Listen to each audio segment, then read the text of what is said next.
আপনারা দেখছেন express news, খবর নেয় খবর দেয়।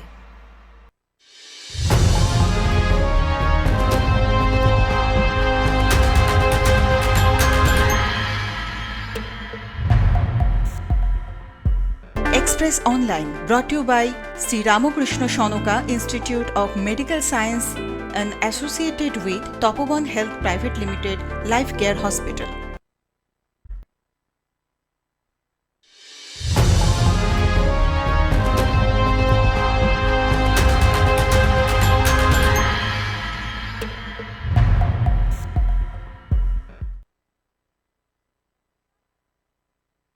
আমি চন্দ্রিমা শুরু করব এক্সপ্রেস অনলাইন। এক্সপ্রেস অনলাইন মানেই সারাদিনের সেরা 4টি খবর নিয়ে আমরা থাকি। আমাদের বিভিন্ন জেলা প্রতিনিধিরাও কিন্তু থাকে এক্সপ্রেস অনলাইনে, আর আমাদের ডেস্ক ইনচার্জ আজকে রয়েছেন বিপ্লব চ্যাটার্জি, আমাদের ডেস্ক ইনচার্জ আমাদের সাথে। নমস্কার বিপ্লব দা। অসংখ্য ধন্যবাদ। হ্যাঁ, আচ্ছা, আজকে কিন্তু 12ই জানুয়ারি স্বামীজির জন্মদিন, আপনি কি বলতে চান?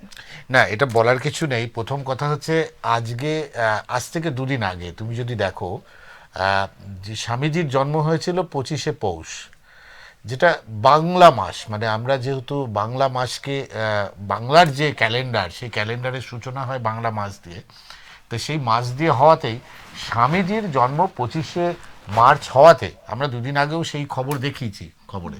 সেটা হচ্ছে যখন নাকি বেলুড় মঠে সেই দিনটিতে পালন করা হয়েছিল। তবে আজকেও বেলুড় মঠে ছিল, যেটা হচ্ছে তাহলে কি স্বামীজির দুটো দিন? না, স্বামীজির 25শে পৌষ যেমন তার জন্মদিন ছিল, বাংলা হিসাবে, বাংলা তারিখ হিসাবে সেদিন আমরা খবর করেছিলাম।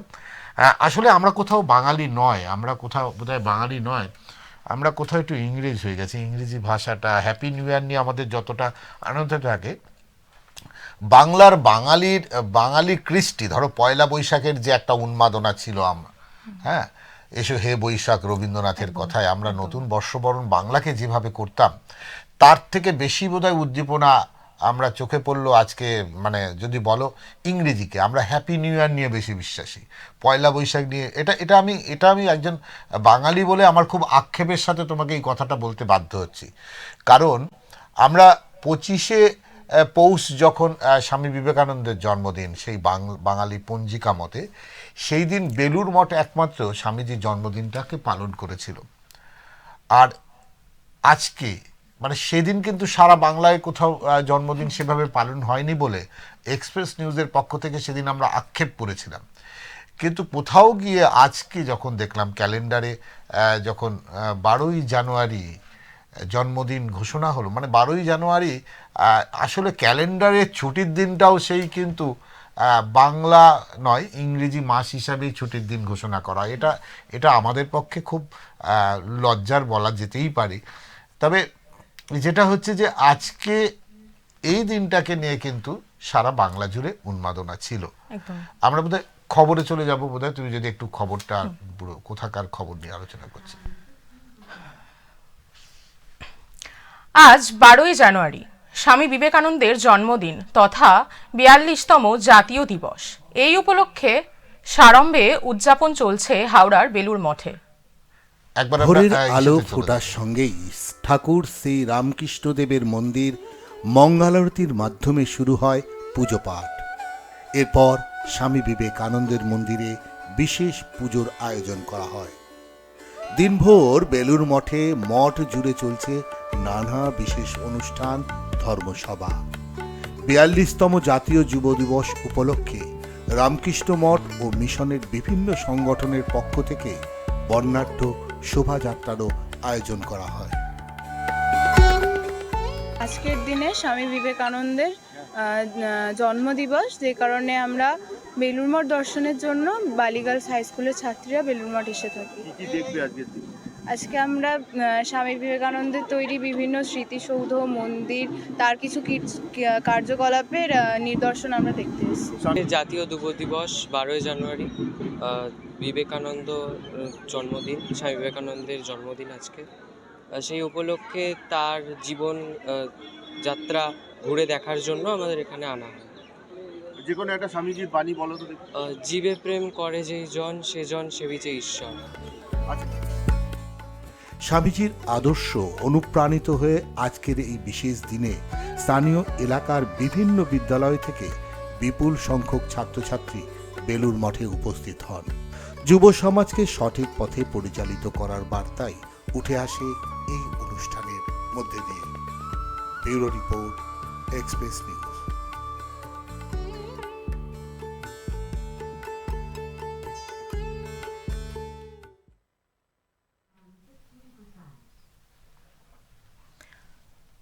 বিপ্লব দা, কি বক্তব্য আপনার এই বিষয়টি নিয়ে? বিষয়টা নিয়ে কিছু বক্তব্য হচ্ছে, দেখো আজকে বাংলার বিভিন্ন প্রান্তে তুমি যদি বলো আজকে স্কুলগুলোকেও আজকে স্বামী বিবেকানন্দ, এটাও তোমায় বলতে হবে যে 42তম যুব দিবস। তুমি যদি যুব আইকন বলতে চাও, ভারতবর্ষের যদি যুব আইকন কাউকে বলতে চাও, তাহলে কিন্তু স্বামী বিবেকানন্দকে বলতে হবে। আমরা এই মুহূর্তে যারা দর্শক আছেন, এই মুহূর্তে যারা টেলিভিশনে পরে যে দর্শক আছেন, তাদের দেখুন নির্দিষ্ট একটা টোল ফ্রি নাম্বার দেওয়া আছে। এই টোল ফ্রি নাম্বারে আপনারা কিন্তু আপনাদের স্বামীজি সম্পর্কে যদি কোনো মতামত থাকে তাহলে আপনারা জানাতে পারেন, কারণ এই বিষয়টি নিয়ে আপনাদের মতামত ভীষণ গুরুত্বপূর্ণ। বাংলার যদি যুবরাজ বলি, যুবরাজ যদি বাংলার কাউকে বলতে হয় তাহলে আমি বলবো স্বামী বিবেকানন্দের কথা, কারণ তিনি যে আদর্শ বা যে নেতৃত্ব তিনি দিয়েছিলেন ভারতবর্ষের সেই সময়কার সামাজিক পরিস্থিতি যে ছিল, যদি বলো সমাজের যেই পরিস্থিতি ছিল, সেই পরিস্থিতিটি কিন্তু অত্যন্ত ভয়, মানে সেখানে সেই সময়টা একটা অরাজকতা, অন্ধ কুসংস্কার, জাতি ভেদাভেদ বিভিন্নভাবে, আর তারপরে ছিল দীর্ঘদিনের পরাধীনতার একটা গ্লানি যেটা আমাদের ছিল আর কি। সেই জায়গায় দাঁড়িয়ে স্বামী বিবেকানন্দ সেই সময় তার গুরুদেব পরমহংসদেবের কাছে একাধিকবার গেছে, নিজেকে যাচাই করেছে, গুরুকে যাচাই করেছে একাধিকবার ভাবে। তুমি যদি আমাদের নতুন প্রজন্মকে তো স্বামীজি সম্পর্কে জানানো হয় না, স্বামীজি সম্পর্কে বোঝানো হয় না, আমাদের স্বামীজির আদর্শের বাণী নিয়ে আমরা কথা বলতে পারি না। এইটা আমাদের কাছে সবচেয়ে আক্ষেপের বিষয়। কিন্তু সবচেয়ে বড় কথা, স্বামীজি আমাদের কাছে আদর্শ হতে পারে। স্বামীজির বাণীকে নিয়ে যদি আমরা আজকের সময়ে দাঁড়িয়ে, একদম আজকের সময়ে দাঁড়িয়ে যদি আমরা চলতে পারি তাহলে কিন্তু অনেক দূর এগিয়ে যেতে পারবো। কিন্তু এটা আমাদের আক্ষেপ। সরকার বলো, স্কুলগুলো বলো, এরা যেন ওই মান রাখতে কোনো রকম, আজ যেটা হলো সেটা হচ্ছে কিছুটা শোভাযাত্রা হলো। আমি কয়েকটা স্বামীজির স্কুলের যে ছেলে মেয়েগুলো যে কথাগুলো বললো, সেই কথাগুলো থেকে সত্যি ভালো লাগছিল, এই ছোট ছোট বাচ্চাগুলোকে যে শিক্ষা শিখতে। কিন্তু আধুনিক শিক্ষার যে স্কুলগুলো রয়েছে, বেসরকারি স্কুলগুলোতে স্বামীজির গুরুত্ব সেখানে নেই। আমার মনে হয় আগামী প্রজন্মকে তৈরি করতে গেলে, শিক্ষিত করতে গেলে, সামাজিকভাবে শিক্ষিত করতে গেলে স্বামীজির মন্ত্র, স্বামীজির আদর্শ ভীষণভাবে প্রয়োজন আছে। আমরা যাব পরবর্তী খবরে। চোখ রাখবো পরবর্তী খবরের দিকে। সরকারের আলু নীতির সমালোচনা করতে গিয়ে মুখ্যমন্ত্রী ও রাজ্যের মন্ত্রীকে উদ্দেশ্য করে কুরুচিকর মন্তব্য, আর তাতেই উত্তপ্ত হয়ে উঠল সম্মেলন মঞ্চ। হুগলির পান্ডুয়ার প্রগতিশীল আলু ব্যবসায়ী সমিতির জেলা সম্মেলন তুমুল বিক্ষোভ। পরিস্থিতি সামাল দিতে ঘটনাস্থলে পৌঁছয় পুলিশ। পান্ডুয়ার বইচি একটি হিমঘরে অনুষ্ঠিত হচ্ছিল প্রগতিশীল আলু ব্যবসায়ী সমিতির হুগলি জেলার 10ম সম্মেলন। সেখানেই সংগঠন সদস্য বরুণ পণ্ডিত মঞ্চ থেকে রাজ্য সরকারের আলু নীতির সমালোচনা করতে গিয়ে মুখ্যমন্ত্রী মমতা বন্দ্যোপাধ্যায় এবং কৃষি বিপণন মন্ত্রী বেচারাম মান্নার উদ্দেশ্য করে কুরুচিকর মন্তব্য করেন বলে অভিযোগ। যখন আলুর ফলন বেশি তখন সরকার চিন্তা ভাবনা করলো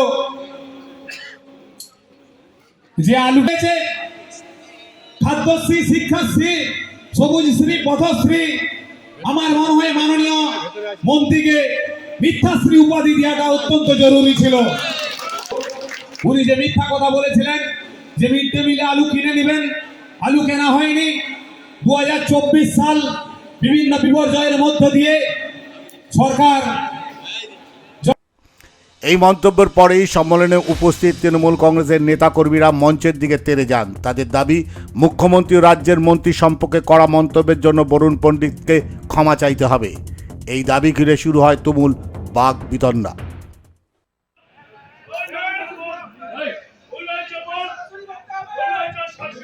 ও তো ক্ষমা চেয়ে নিয়েছে সঞ্জয় দা।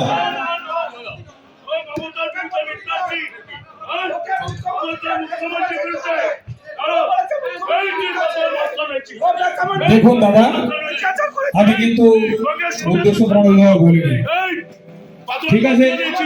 যদি আমার মনে হয় ঠিক আছে বলছেন মানুষ দা বলছেন। দেখুন, আলু সম্বন্ধে মেদিনীপুরে যে ক্ষতিটা হয়েছে সেই হিসাবে তুলে ধরা হয়েছে। আমি এটা অনুরোধ করছি আপনাদেরকে, ঠিক আছে? যদি আপনারা মনে করেন যে আমাদের কথাটা ভুল, তাহলে ভুল, ঠিক আছে? যেটা বলেছি আলু নীতি সম্বন্ধে বলেছি, আপনারা এরপরে আমাকে যা করবেন করুন, আমার কোনো আপত্তি কিছু নেই। আপনারা যে মারধর করেন, তারপরে মিডিয়া যা চিন্তা ভাবনা করবে করুক। আমি মনে করি যে আলু নীতি সম্বন্ধে আমি যা কথা বলেছি ঠিক বলেছি। যা ভালো বুঝবেন আপনারা করুন, আমার কোনো সমস্যা নেই। আমি দায়িত্ব নিয়ে বলছি, আমি যাচ্ছি আপনাদের সামনে, আপনারা যা মনে করবেন করুন। আমি বলছি যে আমাদের মানবদা এবং সঞ্জয় দাদা আছেন,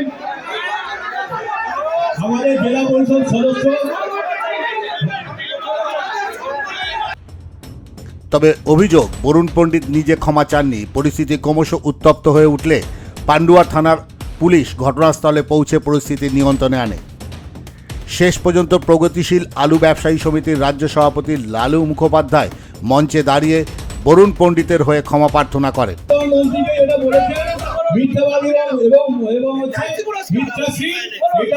বরুণ পণ্ডিত অন্যায় স্বীকার করে নিচ্ছে, বরুণ পণ্ডিতের এটা বলা মুখ্যমন্ত্রীকে এবং আমাদের মাননীয় মন্ত্রী বেচারাম মান্নাকে মিথ্যাশ্রী বলার জন্য আমরা আপনাদের উল্লেখ্য, গত বছর আলুর দামের ব্যাপক ক্ষতির মুখে পড়েন ব্যবসায়ীরা। সেই ক্ষতির প্রসঙ্গ তুলেই সরকারের আলু নীতির সমালোচনা করেছিলেন বরুণ পণ্ডিত। তবে সেই সমালোচনার ভাষা নিয়ে শুরু হয় বিতর্ক। প্রসঙ্গত, আলুর মরশুমে এলেই রাজ্য সরকার ও প্রগতিশীল আলু ব্যবসায়ী সমিতির মধ্যে টাড়া পড়েন নতুন নয়। আলুর বাইরে পাঠানো ও দামের ঊর্ধ্বগতি নিয়ে একাধিকবার সংঘাতের সামনে এসেছে। গত বছর মুখ্যমন্ত্রীর নির্দেশে কৃষি বিপণন মন্ত্রী বেচারাম মান্না প্রগতিশীল আলু ব্যবসায়ী সমিতির পাল্টা একটি সংগঠন তৈরি করেন বলে অভিযোগ, যা নিয়ে ক্ষোভ রয়েছে সংগঠনের সদস্যদের মধ্যে। সব মিলিয়ে আলু নীতিকে কেন্দ্র করে ফের রাজনৈতিক উত্তাপ হুগলিতে। পরিস্থিতি আপাতত নিয়ন্ত্রণে থাকলেও এই বিতর্ক কতদূর গড়ায় সেই দিকেই নজর। Bureau report, Express news. এই মুহূর্তে আমাদের প্রতিনিধি রয়েছে চুচুড়া থেকে অমিত কর্মকার, সরাসরি চলে যাব তার কাছে। হ্যাঁ অমিত, শুনতে পাচ্ছ? একদমই শোনা যাচ্ছে। একদম। তুমি যদি একটু বলো, আজকে সার্বিক বিষয়টা তো বেশ জটিল আকার ধারণ করেছিল, আমি দেখলাম। পুরো খবরের বিষয়টা একটু আপডেট কি আছে, বা পুরো খবরটা একটু যদি তোমার মুখ থেকে আমরা শুনতে চাই। দেখো, ঘটনার সূত্রপাত আজকে ছিল হচ্ছে গিয়ে প্রগতিশীল যে আলু ব্যবসায়ী রয়েছে সেই আলু ব্যবসায়ীদের হুগলি জেলা সম্মেলন। সেই সম্মেলন চলছিল, সেখানে আমন্ত্রিত ছিলেন বেশ কিছু তৃণমূল নেতা। তার মধ্যে গোঘাটের প্রাক্তন বিধায়ক তথা বর্তমান জেলা পরিষদের কর্মাধ্যক্ষ মানস মজুমদার আমন্ত্রিত ছিলেন, এবং পাশাপাশি ছিলেন তৃণমূলের স্থানীয় নেতা সঞ্জয় ঘোষ, তিনিও আমন্ত্রিত ছিলেন। সেখানেই বক্তৃতা দিতে যাওয়ার সময় আলু ব্যবসায়ীদের পক্ষে একজন হট করে বলে ওঠেন যে মমতা ব্যানার্জিকে উদ্দেশ্য করে তিনি মিথ্যাশ্রী, এবং যে কৃষি বিপণন মন্ত্রী রয়েছেন জেলায় তার নাম করে যে বেচারাম মান্নাও মিথ্যাশ্রী। এর ঘটনার বলবার সঙ্গে সঙ্গেই তেড়ে আসেন দুই তৃণমূল নেতা এবং তাকে ক্ষমা চাইতে হবে এই মর্মে বারংবার আবেদন করতে থাকেন, এবং কার্যত স্টেজে উঠে যাওয়ার উপক্রম হয়। এবং আলু ব্যবসায়ী সমিতির পক্ষ থেকে বারংবার তাদের বোঝানো হয় যে তারা ক্ষমা চাইছে, এবং কার্যত স্টেজে দাঁড়িয়ে কিছুক্ষণ ক্ষমা চানো সেই আলু ব্যবসায়ী। কিন্তু তারপরেও যখন ঘটনার কোনো পরিবর্তন না হয়, সেই সময় তারপর কার্যত তাকে বাধ্য হয়ে বলতে হয় যে আমি যেটা বলেছি ঠিক বলেছি। আমাদের আলু ব্যবসায়ীদের পরিপ্রেক্ষিতে আমরা যে অসুবিধায় রয়েছি, সেই পরিপ্রেক্ষিতে আমরা যে আলু নীতি রয়েছে রাজ্য সরকারের, তার পরিপ্রেক্ষিতে যা বলছি সেটা ঠিকই বলছি। এই বলার পরেই কিন্তু আরো তেড়ে ওঠেন, এবং তারপর লাস্টে আলু ব্যবসায়ী নিজে বলতে বাধ্য হন যে আপনারা যা করবেন করে নিন, আমি আমার কথা থেকে নড়চড় হব না। কার্যত এই ঘটনার পরেই ঘটনাস্থল কার্যত একটা বিশৃঙ্খলা তৈরি হয় এবং ঘটনার পরিস্থিতি নিয়ন্ত্রণ করতে ঘটনাস্থলে আসতে হয় পান্ডুয়া থানার পুলিশকে। বিপ্লব দা, একদম যেটা যেটা দেখা যাচ্ছে যে বিপ্লব বাবু কিন্তু যেটা বলছেন যে বিগত দিনে 24-25-এর হঠাৎ বৃষ্টি এবং নানা রকম প্রাকৃতিক বিপর্যয়ের কারণে আলু চাষের মুনাফা হয়নি, যেটা যে আলু চাষিরা সবচেয়ে, উনি কিন্তু খুব মূল্যবান কথা বলেছেন যে একজন ক্রেতাকে কিন্তু আলুর দাম বৃদ্ধির জন্য আত্মহত্যা করতে হয় না, কিন্তু একজন কৃষককে আত্মহত্যা করতে হয়। সেই জায়গায় দাঁড়িয়ে সরকার যেভাবে মিড ডে মিলে আলুর দাম যখন বাজারে আলুর যখন যোগান বেশি হলো, সেই সময় সরকার মিড ডে মিলে আলুর কেনার প্রতিশ্রুতি দিয়ে রাখেনি, সেই জায়গায় দাঁড়িয়েই কি এই কথাগুলো বলছিলেন? দেখো তুমি যে কথা বললে সেই ঘটনার সাক্ষী কিন্তু আমি নিজে গত বছর বারংবার হুগলি জেলার যে মন্ত্রী রয়েছেন, মন্ত্রীর কাছে এই আলু ব্যবসায়ী সমিতির তরফ থেকে, রাজ্য সরকারের তরফ থেকে বারংবার মিটিং হয়েছে, কিন্তু মিটিং এ সেই অর্থে কোনো সুরাহা হয়নি। হয়তো সাময়িক কিছু সুরাহা হয়েছিল, কিন্তু সেই অর্থে যে সামগ্রিক বিষয়টাকে নিয়ে যে কোনো বছর আর যাতে কোনো এই ধরনের ঝামেলা না হয় তার কিন্তু সুরাহা হয়নি, যার ফলেই কিন্তু তাদের মুখে আজকে এই কথা শোনা যাচ্ছে। তাহলে সেই জায়গায় দাঁড়িয়ে লাস্ট মানে আপডেট কি আছে এখন পর্যন্ত? যেটা শোনা যাচ্ছিল যে তার বিরুদ্ধে মানে বরুণবাবুর বিরুদ্ধে থানায় অভিযোগ করা হবে। দেখো এইরকম অভিযোগ কিন্তু হামেশাই শোনা যায়, কিন্তু তারপরে কতটা ফলপ্রসূ হয় সেটাই একবার দেখবার বিষয়। কিন্তু এক্ষেত্রেও সেই একই ঘটনা ঘটেছে, ফলপ্রসূ বলে কিছুই হয়নি। ওই যেটুকুনি বলার ছিল ক্যামেরার সামনে সেটুকুনি তৃণমূল নেতারা বলেছেন, আদতে আর কোনোই ঘটনা ঘটেনি তারপরে। একদম মানে তার মানে বলা যায় যে হুগলির কৃষকরা যে অবস্থায় আছে সেই ইসেতে সেই জায়গায় অবস্থান করছে, সেইভাবে কৃষকদের স্বার্থে, মানে যদিও রাজ্যের মুখ্যমন্ত্রী একাধিক কৃষকদের জন্য প্রকল্প চালু করেছে, কিন্তু মূলত চাষের যে লাভের অংশ সেটা কিন্তু কৃষকরা পায়নি।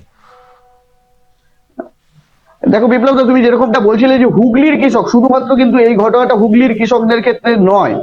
আজকে এই বরুণবাবু যিনি এই ঘটনা সাক্ষী হয়েছেন, যিনি এই কথাটা বলেছেন, তিনি কিন্তু হুগলির কৃষক নয়, তিনি আমন্ত্রিত ছিলেন মেদিনীপুর জেলার তিনি কৃষক, তিনি আমন্ত্রিত ছিলেন এই আলু ব্যবসায়ী সমিতির, তিনি রাজ্য কমিটির সদস্য, তিনি সেখানে আমন্ত্রিত ছিলেন।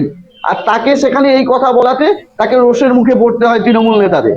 তো ফলে শুধুমাত্র যে হুগলি জেলায় আলু ব্যবসায়ী তারা যে সমস্যার সম্মুখীন হচ্ছে এমনটা নয়, গোটা রাজ্য জুড়ে হচ্ছে এবং এটাই তার প্রমাণ। একদম একদম, অসংখ্য ধন্যবাদ অর্পিন তোমাকে। একদম যেটা যেটা আমার বলার বক্তব্য হচ্ছে যে আলু চাষে কিন্তু লাভের মুখ দেখছে না, আলু চাষে কিন্তু লাভের মুখ দেখতে পাচ্ছে না কৃষকরা। যদি এই মুহূর্তে আমি বলছি সবচেয়ে পূর্ব বর্ধমানে কিন্তু আলু চাষের একটা বড়, তুমি যদি বলো শস্য ভাণ্ডার, পূর্ব ভাণ্ডারকে শস্য ভাণ্ডার বলা যায়। সেই একদম সেই শস্য ভাণ্ডারে কিন্তু যদি বলা যায় চাষিরা ভালো নেই, যার জন্যই চরম দুরবস্থায় পড়তে হচ্ছে, তাদের ঋণের জালে পড়তে হচ্ছে।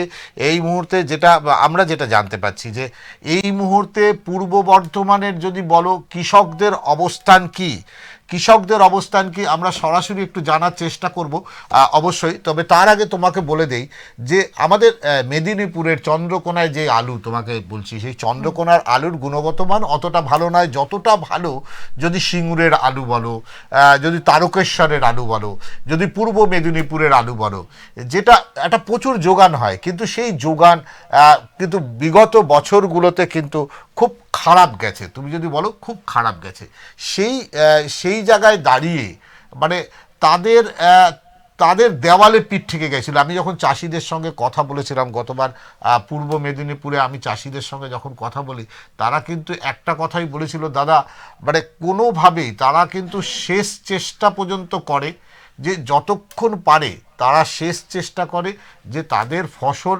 যাতে তারা ঘরে তুলতে পারে। একটা লাভের আশায় তো তারা আলু চাষ করে।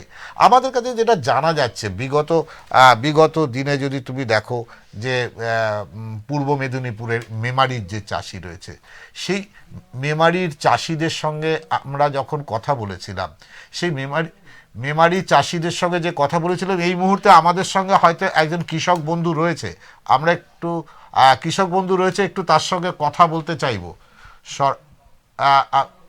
দক্ষিণ হ্যাঁ পূর্ব মেমারি থেকে একজন কৃষক বন্ধু রয়েছেন আমাদের সঙ্গে, শহীদুল ইসলাম। আমরা শহীদুল ইসলামের সঙ্গে একটু কথা বলার চেষ্টা করব। তিনি বলতে চাইছেন, আমরা তার কাছে জানতে চাইব যে শহীদুল একদম হ্যালো, হ্যাঁ হ্যাঁ শহীদুল বাবু, আপনি হয়তো মেমারি থেকে শহীদুল বাবু বলছেন? একদমই। শহীদুল বাবু, আমি জানতে চাইছি বিগত 2 বছর 24-25-এর যদি আলু চাষে আপনাদের মুনাফা কি হয়েছে, না আপনাদের প্রচুর টাকার লোকসান গুনতে হয়েছে একজন চাষি হিসাবে? 24-25 সালের 24-25 বর্ষে যে আলু চাষ আমরা করেছিলাম, সেই আলু চাষের বিপুল একটা ক্ষতির সম্মুখীন আমাদের হতে হয়েছে। সেই জায়গায় দাঁড়িয়ে আমাদের সাধারণ কৃষকদের পিঠ দেওয়ালে ঠেকেছে। কি কারণে এই ক্ষতিটা হয়েছিল একটু যদি বলেন। যেমন আমরা যখন চাষিরা চাষাবাদ করতে যাই, আমাদের চাষ করতে গিয়ে যে সামগ্রিক লাগে কৃষি ক্ষেত্রে ব্যবহৃত, যেমন সার, ঔষধ এবং কৃষিকাজে ব্যবহৃত সমস্ত কিছু, তার যা লাগাম ছাড়া দাম, আর যখন আমরা চাষ করে আমাদের ফসল উঠছে, সেই ফসলের ন্যায্য মূল্য আমরা পাচ্ছি না। সেই জায়গায় দাঁড়িয়ে আমরা একটা চরম সংকটের মধ্যে। শস্যগোলা, পূর্ব বর্ধমান। একদম যদি বলা যায় বিগত দিনে দেখেছি প্লাবনে ভেসে গেছে আলুর ক্ষেত। সেই জায়গায় দাঁড়িয়ে আলুর ক্ষেত শুধু বলবো না, সেই জায়গায় দাঁড়িয়ে লঙ্কা, যে রবি শস্যের ফসলে তো একটা বড় ক্ষতি দেখেছিল বিগত বছরে। একদমই। কি হয়েছিল? কখনো কখনো যেহেতু পূর্ব বর্ধমান শস্যগোলা, কখনো আমরা অতিবৃষ্টির মরশুমে আমাদের জলে নষ্ট হয় ধান, কখনো অতিবৃষ্টির জেরে, গত মরশুমে অতিবৃষ্টির জেরে আমাদের আলু 1বার থেকে 2বার আলু লাগানো হয়েছে। দ্বিতীয়বার রোপণ করার পরে সেই আলুর খরচা ডবল হয়েছে। সেই আলু আমাদের বিক্রি করতে হয়েছে। 1 সপ্তাহ আগেও সেই আলু বিক্রি হয়েছে কোল্ড স্টোরে। যে আলু মজুদ ছিল, চাষি পেয়েছে 200 টাকা। আর 1 বস্তা আলু সেটাকে ফলাতে গেলে তার আনুমানিক খরচ 32 থেকে 36 হাজার টাকা পার বিঘা। তাহলে তো লোকসানের মুখ দেখতে হয়েছে। হ্যাঁ, একদমই। আমি প্রথমেই বললাম তো আপনাদের যে আজকে চাষির শিরদাঁড়া দেওয়ালে এসে ঠেকেছে। চাষির উপায় নেই। চাষি শুধু নিজের কথা ভেবে চাষ করে না, চাষি সমগ্র সর্বশ্রেণীর মানুষের কথা ভেবে চাষ করে। মানুষের মুখে অন্ন তুলতে হবে, তাই চাষির কোনো রকমে চলে ছেঁড়া জামা, ছেঁড়া প্যান্ট পরে। তার মানে আপনি যেটা বলতে চাইছেন, সৃষ্টিতে চাষি খুঁজে বেড়ায় তার আনন্দ, নাকি পরবর্তী যে প্রজন্ম মানুষ খেতে পারবে না চাষ করলে, চাষির লোকসান হয়, চাষিকে আত্মহত্যা করতে হয় ঋণের দায়ে, সেই চাষি বাধ্য হয় পরের বার আবার চাষ করতে, যে যদি সে লাভের আশা দেখবে, নাকি চাষ করাটাই তার নেশা? একদমই। চাষি ভাবে যে পরবর্তীতে যদি আবার কিছু পাওয়া যায়, এবং চাষি যদি চাষবাস টোটাল বন্ধ করে দেয়, সেক্ষেত্রে কিন্তু মানুষের খাদ্য ভাণ্ডারে একটা টান পড়বে। সাথে চাষি চাষের সাথে সাথে এ কথাটাও কিন্তু ভাবেন, কৃষি ব্যবস্থা যদি চাষি চাষ না করে, মানুষের খাবার কিন্তু তৈরি হবে না। তাই তো চাষিকে আমরা কেন সমগ্র মানুষই বলেন প্রায় অন্নদাতা। সেই অন্নদাতা আজ অসহায়।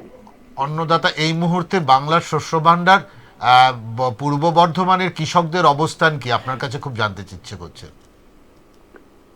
এখন আজকের যে বাজারে দাঁড়িয়ে আছি, সেই বাজারে দাঁড়িয়ে আমরা এখন দেখছি যে আমাদের যে সরকারের যে কিষাণ মান্ডিগুলো আছে, এখন সরকার যে ন্যায্য মূল্যে ধান ক্রয় করছে কুইন্টাল প্রতি, সেখানে একটা চাষি খুব জোর 25 থেকে 30 বস্তা ধানের টোকেন পাচ্ছে, কি 40 বস্তা ধানের টোকেন পাচ্ছে। গড় অ্যাভারেজ যদি একটা গ্রামে 50টা চাষি থাকে, সেখানে তারা 50টা করে চাষি টোকেন পেল, আর প্রত্যেকটা চাষির ঘরে যদি 300 বস্তা করে ধান থাকে, তাহলে সরকারির সেই মানে যে সরকারি ব্যবস্থায় ধান দিয়ে যে টাকাটা চাষি পাচ্ছে আর পাবলিককে ধান দিয়ে চাষি যে টাকাটা পাচ্ছে, জমিন আর আসমান ফারাক, প্রায় কুইন্টলে অনেকটা ডিফারেন্স।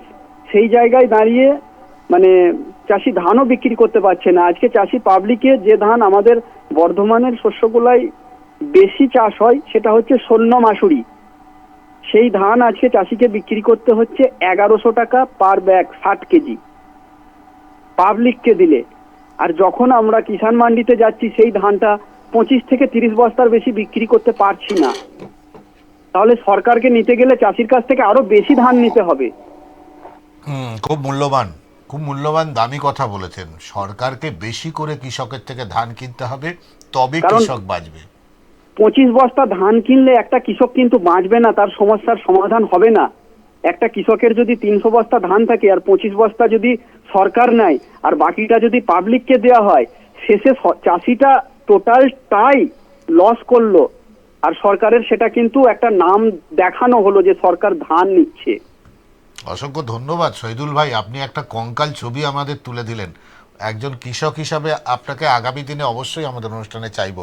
যেটা একদম চন্দ্রিমা তোমাকে বলি, একদম খুব ভয়ঙ্কর ছবি আমরা দেখলাম, যে ছবিতে একজন কৃষক যিনি আমাদের অন্ন তুলে দিতে নিজেকে নিরন্ন থাকতে হয়, তার বসের ঠিক থাকে না, মানে সে বোঝে তার ঘরের অভাব থাকে। তাহলে আজকে আমরা যে ফেলে দেওয়া, আমি এই অনুষ্ঠানের মধ্যে দিয়ে সমস্ত দর্শককে বলছি, কৃষক কিন্তু তার সর্বস্ব চেষ্টা দিয়ে ভীষণ কষ্ট করে যে ফসলটা তুলে আপনাদের জন্য তুলছে, সেই ফসলটাকে কখনো খেতে খেতে খাবারটা অন্তত ফেলে দেওয়ার সময় একবার মনে করবেন সেই কৃষকের কষ্টটা। আমরা পরবর্তী খবরে যাব। পরবর্তী খবরে নজর রাখবো। কেতুগ্রাম বিধানসভার 281, 82 ও 89 বুথের 1100 জনকে শুনানির নোটিশ পাঠিয়েছে কমিশন। এসআইআর এর শুনানি নোটিশ পেয়ে 3টি বুথের ভোটাররা পথ অবরোধে নামল। পূর্ব বর্ধমানের কেতুগ্রাম বিধানসভার 281, 282 ও 289 বুথের 1100 জনকে শুনানির নোটিশ পাঠিয়েছে কমিশন। এসআইআর শুনানির নোটিশ পেয়ে 3টি বুথের ভোটাররা পথ অবরোধে নামল। ভোটারদের দাবি, কমিশন সংখ্যালঘু অধ্যুষিত গ্রামে সন্তান সংখ্যা নিয়ে সমস্যা তুলে শুনানি পাঠিয়েছেন বলে দাবি। শুধু তাই নয়, 10 কিলোমিটার দূরে কাটোয়া ব্লক অফিসে শুনানিতে যেতে তারা পারবে না বলে অবরোধে নেমেছে। শুনানি গ্রামের বুথে বুথে করতে হবে। দাবি আদায়ে কাটোয়া বর্ধমান রাজ্য সড়ক তারা অবরোধ। অঞ্চলের একটি গ্রাম যেখানে দুটো বুথ আছে, 281 নম্বর, সেখানে ভোটার আছে 984 জন এবং এখানে এসআইআরে ডাকা হয়েছে 375 জনকে। 282 নম্বর বুথ 1216টা ভোটার আছে, কিন্তু 488 জনকে ডাকা হয়েছে। আগে কোনোটায় 13টা, কোনোটায় 14টা ডাকা হয়েছিল, রাতারাতি সংখ্যাটা বাড়ছে, আগামী দিন সংখ্যাটা আরও বাড়বে। অতএব এখানকার মানুষ ভীত সন্ত্রস্ত। তারা প্রত্যেকেই কেন বিএলআর অফিসে এতগুলো মানুষ কেন বিএলআর অফিসে সংশোধন করতে যাবে? তো এখানকার মানুষের দাবি, তারা প্রত্যেকে খেতে খাওয়া মানুষ, তারা নিজেদের কর্ম না করলে তারা খেতে পারবে না। তাই তাদের দাবি বুথে বুথে আসুক এবং এখানকার শুনানি হোক। এক নতুন গল্পের রচনা। বাংলার বাকি জেলার মানুষ শত কষ্ট উপেক্ষা করে শুনানিতে পৌঁছে যাচ্ছে। সেখানে নির্দিষ্ট সম্প্রদায়ের জন্য বুথভিত্তিক এসআইআর এর ব্যবস্থা করতে হবে। প্রশাসনের পক্ষ থেকে প্রতিনিধি গেলে তারা বলেন লিখিত আবেদন, বিষয়টি ঊর্ধ্বতন কর্তৃপক্ষকে তারা জানাবেন। ওনাদের যে দাবি সেটা আমরা আজকেই কমিশনে পৌঁছে দেবো। এবার কমিশন যা ব্যবস্থা নেবে সেটা আমরা নেব।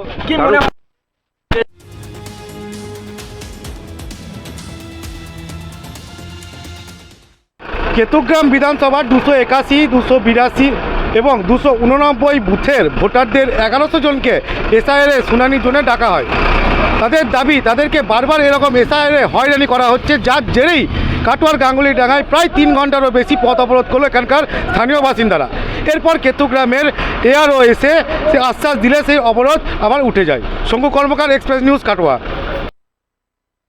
আমরা সরাসরি চলে যাব কাটোয়া থেকে আমাদের প্রতিনিধির কাছে, শঙ্কু কর্মকার। শঙ্কু, শুনতে পাচ্ছ? হ্যাঁ, শোনা যাচ্ছে। একদম তোমার কাছে লাস্ট আপডেট, তোমার কাছে কি আছে একটু জানতে চাই। পুরো খবরের সারমর্ম তো শুনবো, এবং লাস্ট আপডেট কি আছে। হ্যাঁ দেখো, আজকে আমরা যে ঘটনার সাক্ষী হলাম, যে কাটোয়ার বর্ধমানের যে রাজ্য সড়ক, সেই রাজ্য সড়কের যে গাঙ্গুলিডাঙ্গা পড়ে, সেই গাঙ্গুলিডাঙ্গায় কিন্তু প্রায় গ্রামবাসীরা প্রায় 3 ঘন্টারও বেশি পথ অবরোধে নামে। তার কারণ হচ্ছে যে তাদের নাকি এসআইআর এর শুনানিতে তাদেরকে হয়রানি করা হচ্ছে, এমনটাই তাদের অভিযোগ। আমরা যেটা জানতে পেরেছি যে 281 নম্বর, 282 নম্বর এবং 289 নম্বর বুথে প্রায় 1100 জনকে এরকম এসআইআর এর শুনানির জন্য ডাকা হয়। কিন্তু সমস্যাটা হচ্ছে কি, যে এসআইআর এর জন্য যেখানে ডাকা হয় তাদের থেকে এই যে গাঙ্গুলিডাঙ্গার ডিস্টেন্সটা প্রায় 10 কিলোমিটার, যার ফলে কিন্তু অনেকটাই সমস্যা করছে।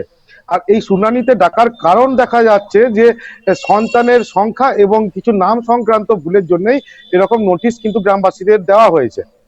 তার ফলে নানা রকম সমস্যা এবং হয়রানির মধ্যে পড়ছে গ্রামবাসীরা, যার জেরেই আজকে কাটোয়ার যে বর্ধমানের রাজ্য সড়ক, সেই রাজ্য সড়কের ওপরেই গ্রামবাসীরা মিলে পথ অবরোধে নামে, যার ফলে কিন্তু যান চলাচল অনেকটাই অব্যাহত হয়। কিছু অ্যাম্বুলেন্স যে পরিষেবা, যা স্বাস্থ্যের জন্য যে পরিষেবা, সেই অ্যাম্বুলেন্স গুলিকে কিন্তু ছেড়ে দেওয়া হয়, বাদ বাকি কিন্তু টোটালি পথ অবরোধ করেই বিক্ষোভ দেখান ওখানকার গ্রামবাসীরা। আমার একটা এসআইআর নির্বাচন কমিশনের একটা প্রক্রিয়া, সেই প্রক্রিয়া বাংলা জুড়ে চলছে। এতদিন যে গল্পটা দেখছিলাম, যে আমি হুগলির ক্ষেত্রে বলছি, যত দূর হোক এসআইআর এর প্রক্রিয়াকে সহযোগিতা করার জন্য অসুস্থ শরীরেও মানুষ গেছে, মানুষ তার প্রয়োজন মনে করেছে। তুমি যদি দেখো, আমি তোমাকে এটা বলার একটা কথা হচ্ছে যে এখানে উল্লেখ করা হচ্ছে নির্দিষ্ট একটি সম্প্রদায়কে এখানে টার্গেট করা হয়েছে, 1100 জনকে। বিষয় কি, তাদের বয়সের, হয়তো বাবা মার ক্ষেত্রে সন্তানের বয়সের একটা ডিফারেন্স পাওয়া যাচ্ছে, 15 বছরের কম, এই রকম কিছু পাওয়া যাচ্ছে, যেখানে সন্দেহ হচ্ছে। শুনানির সন্দেহ হলে তো শুনানিতে ডাকবেই। বাংলায় এখনো পর্যন্ত কোথাও শুনানি বুধভিত্তিক হয়নি। সেক্ষেত্রে এইটা মনে হচ্ছে না এটা একটা অহেতুক চাওয়া?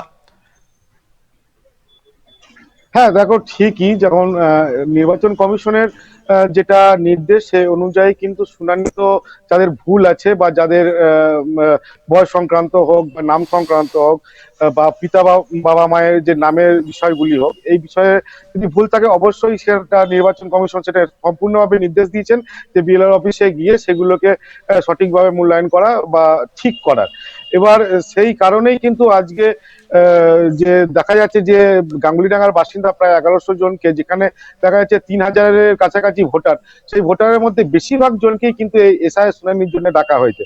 তারাও যেটা আরো জানাচ্ছে যে 80 বছর বয়সেরও বেশি যাদের আছে তাদেরকেও এই শুনানিতে ডাকা হচ্ছে। এমনকি যাদের ছোট নামের সমস্যা, যেমন শেখের নামের সমস্যা, বানানের সমস্যা, ছোটখাটো সমস্যার জন্য তাদেরকে ডাকা হচ্ছে এরকম শুনানিতে, যার ফলেই কিন্তু তারা যেটা অভিযোগ করছেন যে এর জন্য তারা অনেকটাই সমস্যায় পড়ছেন এবং হয়রানি হতে হচ্ছে। তার ছাড়াও তারা অনেকটাই আতঙ্কিত হয়ে পড়ছেন বলে জানা যাচ্ছে। এবার এই কারণেই আজকে যে রাজ্য সড়ক, সেখানে কিন্তু পথ অবরোধ করে গ্রামবাসীরা, এবং কেতুগ্রামের আধিকারিক কমিশনের যে এক আধিকারিক আসেন, তিনি এসে তাদেরকে লিখিতভাবে জমা করতে বলেন, এবং তিনি সেটা ওপর মহলকে জানাবেন বা কমিশনকে জানিয়ে এর পরবর্তী পদক্ষেপ কি হবে বলে সেটা কিন্তু নির্বাচন কমিশন যেটা জানাবেন তার উপর দিয়ে কাজ হবে বলে জানিয়েছেন। বিপ্লব দা, তুমি ওখানে ছিলে, ওখানকার মানুষের সঙ্গে কথা বলেছো, তোমার কি মনে হয় বুথ ভিত্তিক হলে এই সমস্যার সমাধান হবে?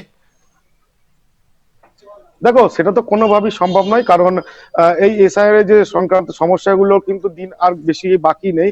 খুব অল্প দিনের মধ্যেই কিন্তু কাজটা করতে হবে বলে নির্বাচন কমিশন জানিয়েছে।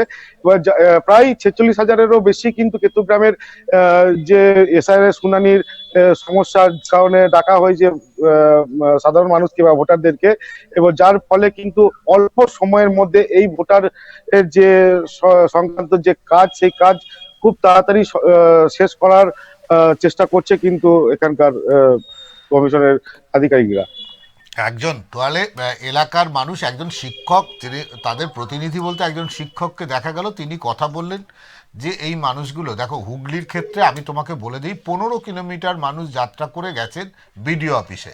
কেন বিডিও অফিসই একমাত্র জায়গা যেখানে শুনানির জন্য সবাইকে ডাকা হচ্ছে, ব্লক স্তরে ডাকা হচ্ছে, এবং যেটা নির্বাচন কমিশন যেখানে ঠিক করে দিচ্ছে। এবার বুথ স্তরে আসলে সেখানে যে সমস্যার সমাধান মিটবে তা নয়।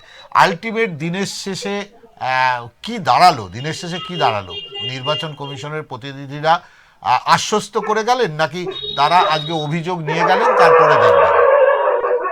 দেখো, আজকে যে আমরা জানতে পেরেছি যে কেতুগ্রামের যে AERO তিনি কিন্তু ঘটনাস্থলে পৌঁছান এবং তিনি যেটা বিক্ষোভকারীদের কাছ থেকে যেটা বিষয়গুলি সম্বন্ধে অবগত হন এবং তাদের কাছে একটি লিখিত চাওয়া হয় যে লিখিত আপনারা দিন, আমরা সেটা কমিশনের কাছে পাঠাবো এবং কমিশন যেরকম নির্দেশ দেবে সেই অনুযায়ী কাজ হবে, এরকমই জানতে পারা গেছে। অসংখ্য ধন্যবাদ তোমাকে শঙ্কু। একদম যেটা দেখো, যেটা শঙ্কু যেটা বলছিল সেটা অত্যন্ত, যেটা হচ্ছে যে এইভাবে কখনো মানে যদি বলো বিএলআরের হাতে তো এটা ক্ষমতা নেই, বিএলআরের উপরে যারা অধীনস্থ থাকে বা বিডিও যারা থাকে, ডিএম যারা থাকে, এই বিষয়টা তারাও ঠিক করতে পারে না, এটা ঠিক করে নির্বাচন কমিশন। এবার তোমার বলবে বিপ্লবদা, সারা বাংলার কেউ চাইলো না যে বুথ ভিত্তিক শুনানি, এরা কেন চাইলো? আমরা চারিদিকেই অনেক ধরনের চাঞ্চল্য দেখতে পাচ্ছি, বিশেষত বলতে গেলে হুগলিতে আমরা এত খবর দেখতে পাচ্ছি যে অনেকের মৃত্যু হয়েছে, দক্ষিণ 24 পরগনাতে, সব জায়গাতেই দেখতে পাচ্ছি। আপনার কি বক্তব্য? বুথ যদি মানে জায়গার কাছাকাছিতে চলে আসে, যার যেখানে জায়গা সেখানে কাছাকাছিতে চলে আসলে কি এটা সুরাহা হবে? না, যেটা বক্তব্য হচ্ছে এই যে সম্প্রদায়ের মানুষ তার নিজের কেন্দ্রের মধ্যে এসে এই সমস্যা মেটাতে যায়। মানে আসলে এরা তো আমাদের আলালের ঘরের দুলাল, মানে আমি এইভাবেই বলছি, সারা বাংলার লোক যখন 5 কিলোমিটার 10 কিলোমিটার তারা অতিক্রান্ত হয়ে পৌঁছাতে পারছেন, এই আলালের ঘরে দুলালরা যেতে পারছেন না। কত বড় মানে নির্বাচন কমিশনের বিধিনিষেধ তারা মানছে না, তাদের ভুল ত্রুটি শোধন করতে তাদের নিজস্ব বুথে আসতে হবে, এটা তাদের আবদার। আর এই আবদার যেমন একদম ঠিক, এই আবদার পূরণ করতে কিন্তু পারবে না। আমি যেটা জানি, আজকের এই যে বৃথা একটা দিন নষ্ট মানে হচ্ছে একজন বিএলওরও, তার উপরের অফিসার, একাধিক অফিসার আজকে প্রস্তুতি নিয়েছিল, তারা যাবে না। তা না গেলে কি হবে? না গেলে বিএলওরও দেখো, নির্বাচন কমিশনের একদম পরিষ্কার নির্দেশ, যারা এই নির্দেশকে মানবে তাদের, যারা ডকুমেন্টস দেখাতে পারবে, কাগজ তো দেখাতেই হবে। তুমি বাংলায় থাকবে, বাংলায় তুমি কাগজ দেখাবে না? তোমার নামের যদি কোথাও পরিবর্তন হয়ে থাকে তার জন্য তোমার কাছে প্যান কার্ড আছে, আধার কার্ড আছে, যে কোনো একটা ডকুমেন্টস তো, বা জন্ম সার্টিফিকেট কিছু তো দেখাতে হবে। সমস্যা হচ্ছে এদের ঘরে একাধিক সন্তান, তাদের বয়সের গড়ের সাথে মিলছে না, বাবা মার সাথে মিলছে না। এই সমস্যা থেকে দেখো, আমরা তো চাই না এদেশে কোনো অনুপ্রবেশকারী থাকুক, সেখান থেকে এই সমস্যা। অবশ্যই আমরা এই বিষয় নিয়ে আবার পরে আলোচনা করব, তবে আমাদের অবশ্যই যেতে হবে পরবর্তী খবরের দিকে চোখ রাখবো। একদম যেটা আজকে বাঘাযতীন স্টেশনে যে কর্মটা হয়েছে, একদম সোমবার সপ্তাহের প্রথম কর্মদিবসে সকালবেলায় বাঘাযতীন রেল স্টেশনে অগ্নিকাণ্ডের ঘটনায় চরম ভোগান্তির মুখে পড়েন নিত্যযাত্রীরা। আজ সকালে আনুমানিক 6টা নাগাদ বাঘাযতীন স্টেশনের 2 নম্বর প্ল্যাটফর্মে অবস্থিত একটি কাপড়ের দোকানে হঠাৎই আগুন লাগে।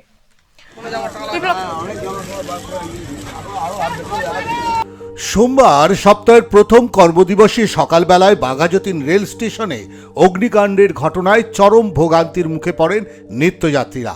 আজ সকাল আনুমানিক 6টা নাগাদ বাঘাযতীন স্টেশনের 2 নম্বর প্ল্যাটফর্মে অবস্থিত একটি কাপড়ের দোকানে হঠাৎই আগুন লাগে। মুহূর্তের মধ্যে আগুন ছড়িয়ে পড়ায় স্টেশন চত্বরে আতঙ্ক ছড়ায়। নিরাপত্তার স্বার্থে শিয়ালদহ দক্ষিণ শাখার ডাউন লাইনে সাময়িক বন্ধ করে দেওয়া হয় ট্রেন চলাচল।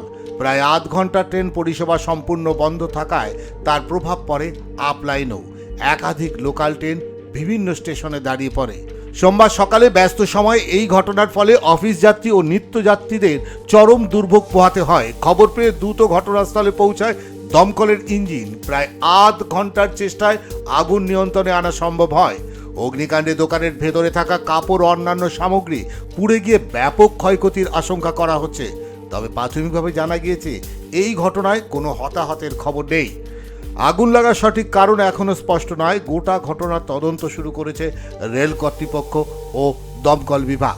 পরিস্থিতি স্বাভাবিক হলে ধীরে ধীরে ট্রেন চলাচল স্বাভাবিক হয়। Bureau report, Express news. সরাসরি চলে যাব দক্ষিণ চব্বিশ পরগনা থেকে আমাদের প্রতিনিধির কাছে, রেবতী মালি। রেবতী, শুনতে পাচ্ছ? রেবতী, আজকে যে ঘটনা দেখলাম, প্রথমেই তোমাকে এক্সপ্রেস নিউজে স্বাগত জানাই। আজ যে ঘটনা দেখলাম, এই ঘটনা তো দক্ষিণ চব্বিশ পরগনার এই যে সকালবেলা আগুন লাগলো একটা কাপড়ের দোকান, যেটা আমরা জানি, এই কাপড়ের দোকান, এই যে দোকানগুলোর বৈধতা কি একটু জানাবে আমাদের? দেখো, এই যে স্টেশন চত্বরে যে সমস্ত দোকানগুলো আছে, তোমাকে বলে রাখি লক্ষ্মীকান্তপুর থেকে আরম্ভ করে শিয়ালদা স্টেশনগামী যে সমস্ত সোনারপুর, বারাইপুর বা বালিগঞ্জ, এই সমস্ত স্টেশনগুলিতে একবারে স্টেশন লাগোয়া ধরে একবারে প্রচুর অস্থায়ী দোকান, যে দোকানের কোনো বৈধতা নেই।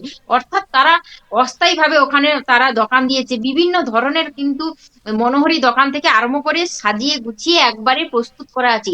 সেই সব জায়গায় কিন্তু রেল কর্মীদের কোনো রকমে কিন্তু তারা পারমিশন দেয়নি, তবু তারা ওখানে দোকান দানি করছে। তবুও সেখানে দেখো, সেই সব যে জায়গায় প্রচুর জনবহুল এলাকা, সেই জায়গায় অস্থায়ী দোকান দিচ্ছে, ব্যবসা করে মানুষ তার জীবিকা নির্বাহ করছে। কিন্তু ইতিমধ্যে তোমাকে বলে রাখি, আজ সকাল 6টা নাগাদ কিন্তু একবারে বাঘাযতীন স্টেশনে 2 নম্বর প্ল্যাটফর্মে আগুন লেগে যায়। স্থানীয় বাসিন্দারা আগুন তারা দেখতে পায়, কিন্তু দ্রুততার সঙ্গে যখন আগুন ছড়িয়ে পড়ে, কিন্তু রেল চত্বরে কোথায় জল পাবে, নেবানোর কোনো রাস্তা ছিল না। পরবর্তীকালে দমকলকে খবর দেওয়ার পরেই কিন্তু দমকলের বাহিনীরা এসে কিন্তু আগুন নেভায়। কিন্তু কি কারণে এই বারে বারে প্রত্যেকটা জায়গায় এই আগুন লেগে যাচ্ছে? শুধু রেল চত্বরকে শুধু বলবো না, বিভিন্ন জায়গায় কিন্তু প্রতিনিয়ত দিনের সেরা খবর থাকছে আগুন লেগে যাওয়া। মানে বাংলা যেন আগুনকে ছাড়ছে না। তুমি যেটা বলতে চাইছো যে বাংলা আগুনকে ছাড়ছে না। দক্ষিণ চব্বিশ পরগনার দিকে তাকালে পরপর যদি আগুনের ছবি দেখা যায়, পরপর টানা এই 4 দিন ধরে শুধু আগুনই দেখলাম আমরা। আর এর মধ্যে বোধহয় বাদ ছিল রেল স্টেশনটা, যেটা তুমি বলতে চাইছো। হ্যাঁ, সেটাই তোমাকে বলতে চাইছি যে বিপ্লবদা, দেখো প্রত্যেকটা জায়গায় গত 2 দিন আগে দেখেছি একবারে গঙ্গাসাগরে, সেখানে পুরো ভূমিসাৎ হয়ে গেল সেই গঙ্গাসাগর মেলায় আগুন। আজকে দেখছি যে রেল চত্বরে আগুন। প্রত্যেকটা জায়গায় দিনের সেরা খবর হিসেবে এখন প্রত্যেকটা জায়গায় আগুনটা ছুঁয়ে যাচ্ছে প্রত্যেক দিনের মতন। কিন্তু কি কারণে এই আগুনগুলো লাগছে প্রত্যেকটা জায়গায়? তাহলে কি সত্যি কি নিরাপত্তা, যে সমস্ত নিরাপত্তা বাহিনী আছে বা তাদের কি কোথাও গাফিলতি আছে? তাহলে কেন একটা রেল চত্বরে সিসি ক্যামেরা তো অবশ্যই লাগানো আছে, তাহলে সেখান থেকে আসল তথ্যটা জানা যাবে। তবে এখনো পর্যন্ত কোনো আগুন লাগার রহস্য জানা যায়নি। পরবর্তীকালে প্রশাসনের পক্ষ থেকে খতিয়ে দেখা হচ্ছে যে কিভাবে আগুনটা লেগেছে বা কেন কিভাবে লাগলো তা খতিয়ে দেখার চেষ্টা করছি। আসলে তোমার বোধহয় বলার বক্তব্য একটাই, যে এই যে আমরা অগ্নি মানে আগুন সম্পর্কে আমরা সচেতন নই। প্রত্যেকটা মানুষই কোথাও গিয়ে এই আগুন, যদি বলো শীতকাল পড়লেই আগুনের ঘটনা পরপর ঘটতে থাকে, সেই জায়গায় দাঁড়িয়ে কোথাও বোধহয় সামাজিকভাবে অগ্নি মানে আগুন সম্পর্কে সচেতন নই, অগ্নি নিবারণ সম্পর্কে আমাদের সচেতনতা নেই। যে দোকানে আগুন লেগেছে বা তার আশেপাশে যদি কোনো অগ্নি নির্বাপন ব্যবস্থা থাকতো, তুমি যদি দক্ষিণ চব্বিশ পরগনা স্টেশনগুলি দেখো, দেখলে তোমার কান্না পাবে। তার কারণটা হচ্ছে এক একটা যৌতুকগৃহ পরিণত হয়েছে। সোনারপুরের কথা যদি তুমি বাদ দাও, সোনারপুর স্টেশনটা বাদ দিলে বাকি যে কটা স্টেশন আছে, সেই কটা স্টেশনে একদম ওভেন জ্বালিয়ে উনুন জ্বালিয়ে রান্না হচ্ছে। চায়ের দোকান থেকে চপ ভাজার দোকান সবই আছে।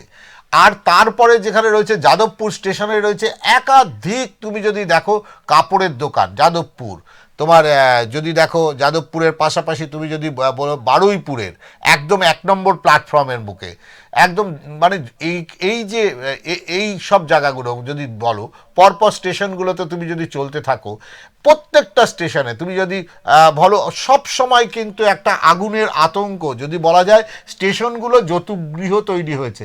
কাঁচরাপাড়া স্টেশনে একাধিক আগুনের স্টোভ জ্বলছে সব সময়, ফুড সব খাবার দোকান। তোমার মনে হয় না এই জায়গায় রেল আধিকারিকদের, বিশেষ করে রেল আধিকারিকদের, রেল প্রশাসনের নজর দেওয়া দরকার? দেখো, অবশ্যই এটা তুমি যেমন বলেছো, রেল কর্তৃপক্ষ থেকে কিন্তু গুরুত্ব দেওয়া দরকার, কারণ প্ল্যাটফর্মের মধ্যে, একবারে রেলের প্ল্যাটফর্মের মধ্যে হোটেল যেখানে রান্নার ব্যবস্থা আছে, যেখানে চপ ভাজা অর্থাৎ যে সমস্ত তেলের জিনিস ভাজা হচ্ছে, কোথাও চা তৈরি করা হচ্ছে, তবে এই সমস্ত যে আগুনের ব্যবহারগুলো হচ্ছে, সেখানে কিন্তু অগ্নি নিরাপক কোনো ব্যবস্থা নেই। তার কারণেই কিন্তু দুর্ঘটনা বারে বারে ঘটছে। দুর্ঘটনার হাত থেকে মানুষের বাঁচার একমাত্র উপায় অগ্নি নিরাপক যন্ত্র, যেটা যেটা রাখা প্রত্যেকটা স্টেশনে উচিত। কিন্তু এই যে আগুন লেগে যাচ্ছে, আজকের হয়তো মানুষের কোনো হতাহতের খবর আজকের পাওয়া যায়নি, বিশেষ করে একবারে দোকানটি পুড়ে ছাই হয়ে গেছে, কিন্তু যদি মানুষের ক্ষতি হতো, সেখানে কিন্তু একটা মানুষের একটা জীবনকে নিয়ে টানাটানি চলতো।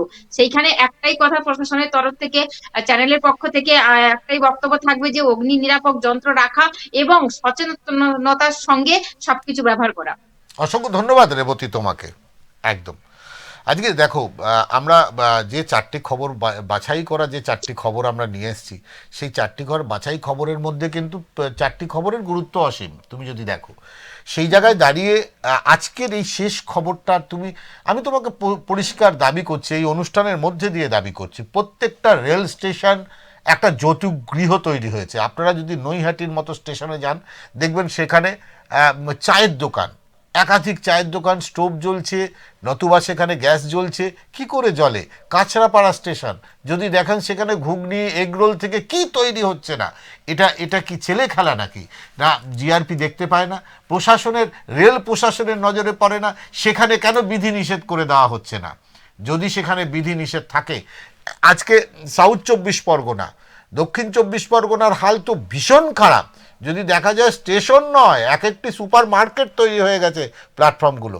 সেই জায়গায় দাঁড়িয়ে কিন্তু সেই সাথে আমাদেরকেও আজকে সচেতন হতে হবে, কারণ শুধুমাত্র দায় তাদের না, দায় আমাদেরও।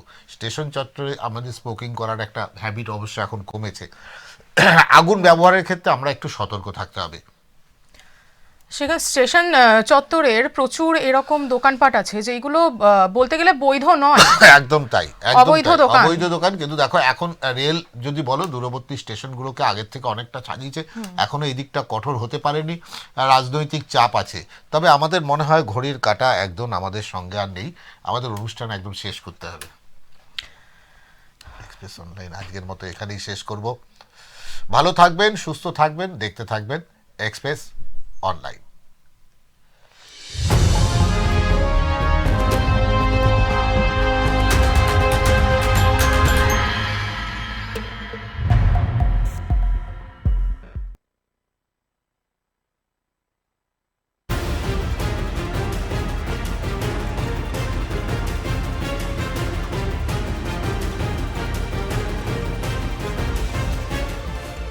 এই হলো ডেডলাইন কমিউনিকেশনস প্রাইভেট লিমিটেড। আপনারা দেখছেন এক্সপ্রেস নিউজ, খবর নেয়, খবর দেয়।